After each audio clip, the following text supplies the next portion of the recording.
Qeveria Rama është rikthyer aksionit të tij të preferuar që prej fillimit të muajit korrik, një aksion kombëtar për çlirimin e hapësirave publike. Kjo nuk është hera e parë që Rama ka premtuar të vendosë sundimin e ligjit mbi territorin përmes aksioneve, që në të shkuarën kanë dhënë rezultate të debatueshme.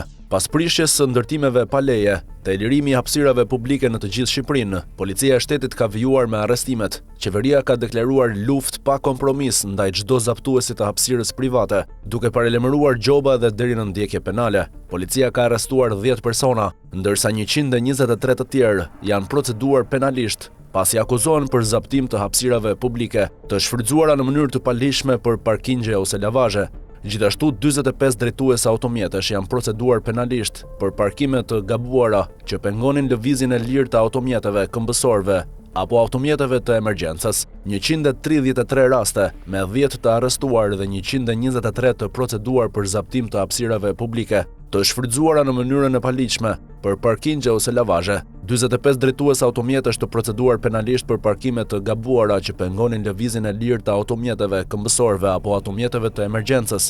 Prej 24 orësh në të gjithë vendin, strukturat e policisë së shtetit po vijojnë operacionin policor të koduar hapësirat publike. Në operacionin për lirimin e hapësirave publike janë përfshirë strukturat për hetimin e krimeve ekonomiko-financiare të drejtorive vendore të policisë, patrullat e përgjithshme dhe forcat shqiponja, në bashkëpunim me policitë bashkiake përkatëse. Ky aksion ka si objektiv lirimin e hapësirave publike dhe ndëshkimin e shtetasve që i kanë zaptuar, duke i shfrytzuar si vend parkime apo lavazhe, me qëllim përfitimin në mënyrë të paligjshme.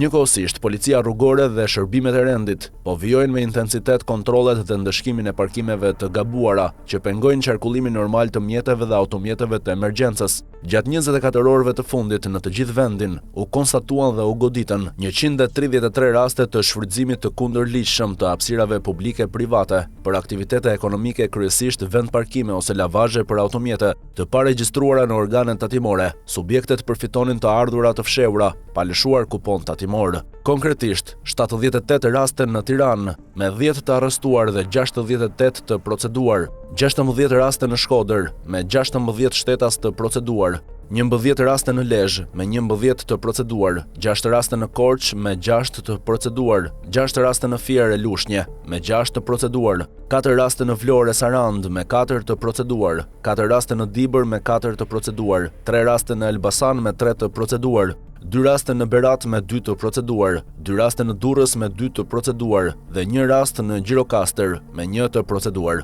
Gjithashtu u evidentuan 45 raste të parkimeve të gabuara, që pengonin qarkullimin e lirë të mjeteve apo qytetarëve, nga të cilat 37 në Tiranë, 3 në Elbasan, 2 në Fier, 2 në Kukës dhe 1 në Durrës. Po ashtu janë konstatuar 3 raste të punësimit të paligjshëm.